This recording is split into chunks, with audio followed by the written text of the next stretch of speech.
Bom dia, mais uma manhã com Deus, priorizando a palavra de Deus. E nesta manhã do dia 3 de janeiro, nós vamos meditar de Gênesis, do capítulo 6 ao capítulo 9. Que a paz do Senhor encha o teu coração nesta manhã. Quero dar boas-vindas aos novos inscritos aqui no canal. Se você está lendo a Bíblia pela primeira, segunda, terceira, quarta, quinta, sexta vez, seja bem-vindo a esse canal. Aqui nós temos a leitura da palavra de Deus como nosso estilo de vida, como nosso alimento espiritual necessário para todos os dias. E aqui, se você já se inscreveu, ativa o sininho para receber as notificações dos vídeos que a gente vai postando e também, dá aquele joinha para contribuir aqui com o canal, manda aquele comentário, Eu sempre gosto de ler os comentários e assim a gente vai tornando a nossa leitura anual, diária, dinâmica, não é? E hoje nós vamos falar sobre a corrupção do gênero humano, Mas antes disso, eu quero lembrar você que normalmente o Priorizando a Palavra de Deus já está disponível todos os dias às 5 horas da manhã, lá no canal do YouTube. É isso mesmo, Para aquelas pessoas que às vezes acordam cedo para ir trabalhar, já vão ouvindo no carro, já vão ouvindo no metrô, no ônibus, Ou às vezes ali na cama mesmo, no seu momento ali de agradecimento pelo novo dia, já vai introduzindo a palavra de Deus. Então, você que está inscrito no canal, ativa lá o sininho, E você vai ser avisado assim que o vídeo estiver disponível. Normalmente, 5 horas da manhã já está lá disponível. Então vamos continuar. Como se foram multiplicando os homens na terra e lhes nasceram filhas. Vendo os filhos de Deus que as filhas dos homens eram formosas, tomaram para si as que entre todas mais lhe agradavam. Então disse o Senhor: o meu espírito não agirá para sempre no homem, pois este é carnal, e os seus dias serão 120 anos.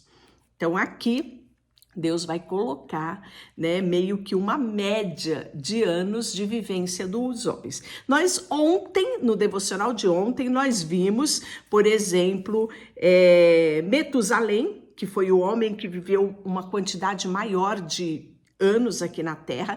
Ele viveu 969 anos, quase 1000 anos ali, Foi o homem que teve maior vivência aqui na Terra. E 910, teve Cainã. Nós tivemos Adão, por exemplo, o nosso primeiro homem, 930. Então, os homens, eles tinham essas vivências. Conforme foi o homem, progredindo aqui na Terra, a iniquidade, ela foi cada vez maior, o pecado do homem. Então, Deus fala a justificativa, para que esses anos fossem diminuídos foi essa. Então o Senhor disse: o meu espírito não agirá para sempre no homem, pois este é carnal, ou seja, esse homem está cada vez mais distante de mim, está mais satisfazendo as suas necessidades da carne, está mais ligado aqui ao terreno, ele não quer muito assunto com o céu, com a eternidade. Então eu vou abreviar esses tempos, porque é bem capaz, que os homens se percam na sua carnalidade. Então aí, por conta disso, nós vamos ver que os seus dias serão de 120 anos. Claro que vai ter gente que até vai passar, dessa quantidade, mas na média vai ser 120 anos. E hoje, na atualidade, quando uma pessoa chega aos 100 anos, uau! A gente pouco vê uma pessoa chegar aos seus 100 anos, não é? É motivo de admiração nos dias de hoje. Então, olha só. Ora, naquele tempo havia gigantes na terra, e também depois, quando os filhos de Deus possuíram as filhas dos homens, as quais lhe deram filhos, estes foram valentes varões de renome na antiguidade. Aqui tem muita polêmica a respeito desse filhos dos homens, né? Aqui com os filhos de Deus, com as filhas dos homens. Alguns acham até que anjos, né, coabitaram aqui na terra. Outros falam que é aqueles que serviam a Deus e aqueles que não serviam, os que se contaminaram entre si. Há várias vertentes. O objetivo aqui do canal não é nós discutirmos teologia, mas lermos a palavra de Deus. Então, de vez em quando eu vou fazer sim alguns comentários, né? Mas não é o foco aqui do nosso devocional discutirmos assuntos teológicos. Olha só, viu o Senhor que a maldade do homem se havia multiplicado na terra e era continuadamente mal todo o desígnio do seu coração. Então se arrependeu o Senhor de ter feito o homem na terra, e isso lhe pesou ao coração. Aqui também há polêmica, né? Porque não é Deus como homem para se arrepender, né?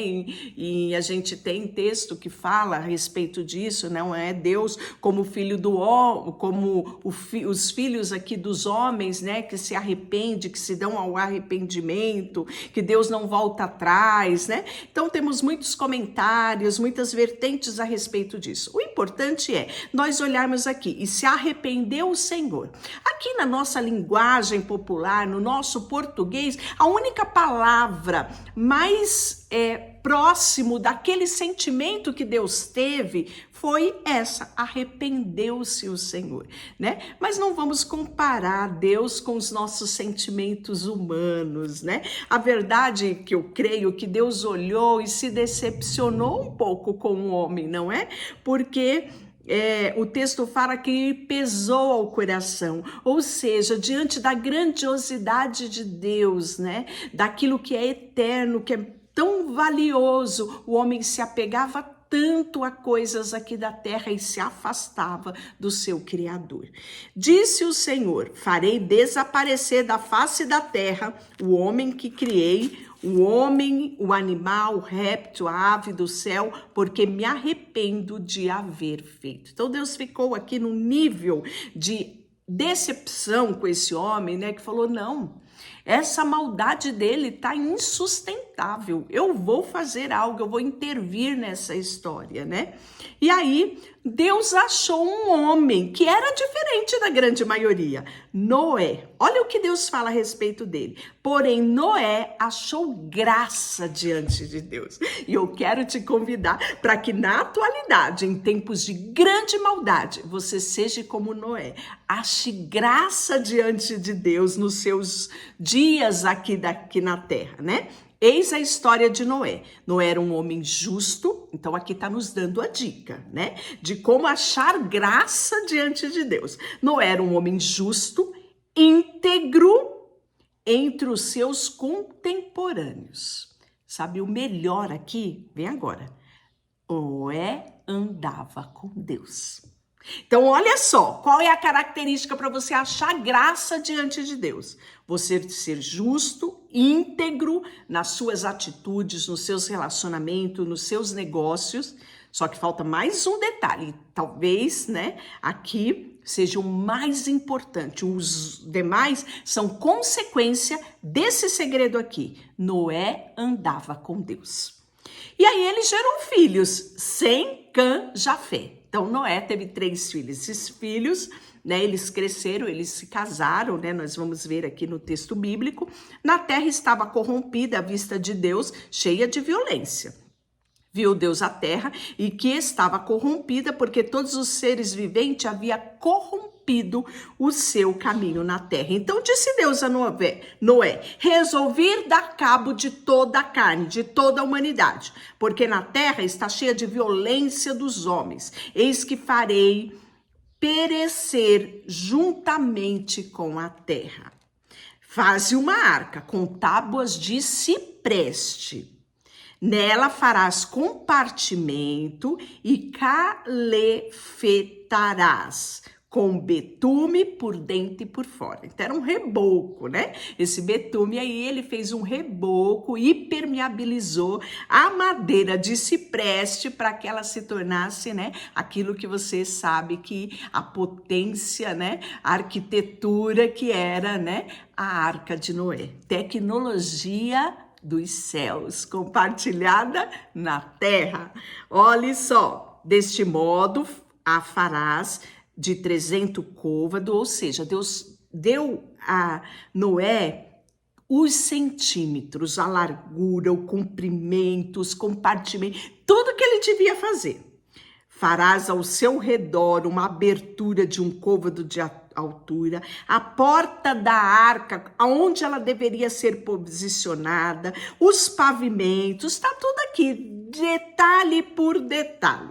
Hoje já fazem até filme, né? Já fizeram arcas aí, tudo com base nessa descrição que Deus trouxe para Noé, né?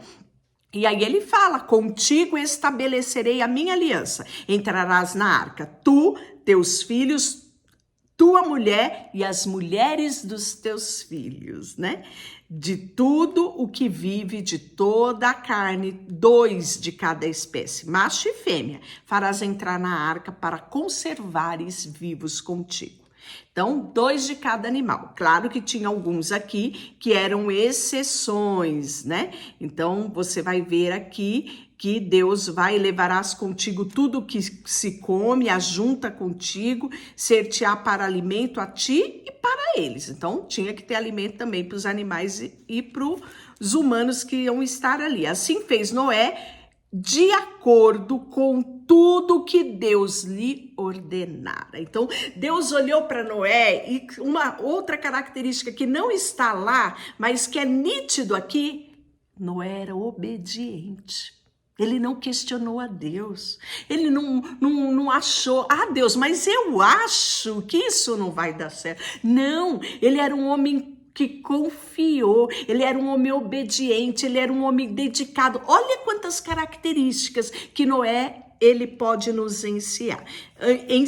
E aí no capítulo 7 diz o Senhor a Noé, entra na arca, tu e a tua casa, porque reconheço que tem sido justo diante de mim no meio da tua geração. Já pensou Deus falando isso para ti e para mim? Olha, eu reconheço que tu és justo, que tu és íntegro no meio da tua geração. Que coisa mais maravilhosa, não é? Anseie por estas coisas. Não anseie ser conhecido e glorificado por humanos, mas anseie ser conhecido e ser reconhecido por Deus, né? E aí, ele fez tudo isso, colocou as aves do céu, macho e fêmea, né? No caso, as aves do céu foram 7 pares. Aqui temos exceções, né? De macho e fêmea, para poder eles conservarem a semente aqui na terra, né? Porque, no caso, né, a ave ela tem um papel essencial, que é a questão, né, de retirar sementes daqui e levar para acolá, né? Isso tudo seria útil quando eles saíssem da arca, né? Porque daqui a 7 dias farei chover sobre a terra durante 40 dias e 40 noites. Ou seja, Deus deu todos os detalhes para Noé. Deus não deixou ele inseguro, Deus não deixou ele, né? Então você percebe aqui, sabe outro detalhe? O relacionamento que Deus tinha com Noé, né? Era um relacionamento íntimo, onde Deus podia compartilhar com Noé os segredos dos planos dele. Outro detalhe, anseie viver aqui na terra, conhecendo os planos de Deus para a sua vida, para a sua geração, para o seu país, para o seu estado, para o seu território. Anseie conhecer os planos de Deus, e ele só revela os planos dele àqueles que são íntimos. Então, tudo fez Noé segundo o que o Senhor lhe ordenara. Mais uma vez está aqui no versículo 5 do capítulo 7. Tinha Noé 600 anos de idade, quando as águas do dilúvio inundaram a terra. Por causa das águas do dilúvio, entrou Noé na arca, ele com seus filhos, a sua mulher e as mulheres dos seus filhos, né? Entrou também os animais, vai trazer detalhe de tudo isso, né? E aí nós sabemos que Noé, né? Ele com certeza, enquanto ele fazia a arca, muita curiosidade surgiu. Muita gente perguntou para Noé o que era aquilo.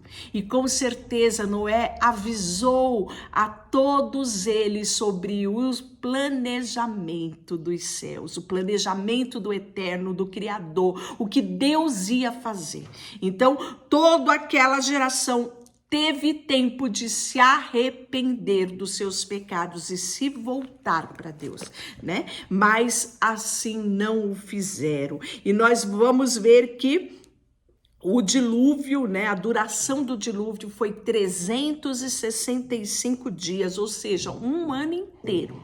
Né? Houve o dilúvio, a arca ela vai ficar parada, se você for ver os detalhamentos aqui, ela vai ficar parada por 4 meses, até que a água se baixe, né? E eles possam sair em segurança da arca. Nós vamos ver que vai haver 40 dias e 40 noites de chuva intensa. Então o dilúvio não é só o momento da chuva, é o momento antes um pouquinho e o momento depois, porque inundou tudo, perdeu-se tudo, até essa água baixar para que eles pudessem abrir a arca, sair, reabitar a terra, demorou um bom tempo, né? Então tudo isso é detalhado, né? Nesses capítulos, capítulo 7 e o capítulo 8. E aí nós vamos ver que logo que eles saem da arca, nós vamos ver que Noé vai fazer o quê? Levantar um altar ao Senhor, né? Olha que outra característica que nós precisamos colocar na nossa vida, né? Levantou Noé um altar ao Senhor, tomando o animal limpo, de aves limpas, e ofereceu o holocausto sobre o altar. Então, logo que ele saiu da arca, foi a primeira coisa que ele fez, foi consagrar o Senhor, foi agradecer ao Senhor, foi dar a ele o tributo, a adoração, o sacrifício. Que coisa mais linda, né? E o Senhor aspirou o suave cheiro, né? E disse consigo mesmo: não tornarei a amaldiçoar a terra por causa do homem, porque é o mau desígnio do íntimo do homem desde a sua mocidade, e nem tornarei a ferir o ser vivente, como assim eu fiz. Enquanto durar a terra, não deixará de haver sementeira, ceifa, frio, calor, verão, inverno e noite. E aí Deus vai estabelecer uma aliança, Deus vai abençoar Noé, seus filhos, e lhe disse: sede fecundo, multiplicai-vos e enchei a terra, tá? No nosso capítulo 9, né? E aí ele fala, né? Pavor e medo vos virão sobre todos os animais da terra, sobre todas as aves do céu. Por quê? Lá no início, ele deu a Adão esse poder de dominar. E o homem, por causa da maldade, ele começou a perder, né, a autoridade que Deus tinha dado a ele. E aí nós vamos ver que Deus restabelece isso na aliança com Noé e a sua descendência, né? Esse domínio, essa autoridade, né?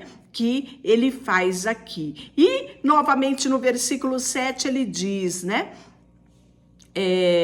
Sede fecundo, multiplicai-vos, povoai a terra, multiplicai-vos nela, né? E ali, eis que estabeleço a minha aliança convosco e com toda a vossa descendência, com todos os seres viventes, né? E aqui nós vamos ver o arco estará nas nuvens, o arco-íris, tá no versículo 16 do capítulo 9. Infelizmente, hoje nós temos uma deturpação deste sinal de aliança, né? E não podemos abrir mão desta aliança que Deus fez com a humanidade, né? Nós podemos ver que em todo tempo nós vamos ver o homem se afastando de Deus e querendo a todo custo deturpar aquilo que é eterno, aquilo que vem de Deus, né? Mas eu quero que você saiba que este é o sinal de aliança entre Deus e a humanidade. Ensine isso aos seus filhos, ensine isso à sua geração. E aí nós vamos ver que no versículo 20, Noé vai pronunciar bênçãos e maldições também, né? E amanhã nós vamos ver os descendentes, né? Noé, ele só tinha os filhos e a nora, agora eles vão se reproduzir, vai ter muita gente habitando aqui nessa terra. Deixa eu orar por você, Senhor, nesta manhã, colocamos diante de Ti o nosso coração, a nossa vida, tudo que temos, tudo que somos, nós queremos depositar diante de Ti, tendo, Senhor, a gratidão no nosso coração pela a aliança que o Senhor estabeleceu, abençoando a humanidade através deste homem que era Noé. E queremos, na nossa atualidade, ser também íntegro, justo e termos um relacionamento íntimo contigo. Colocamos diante de Ti tudo o que temos e somos, em nome de Jesus. Amém. Deus te abençoe.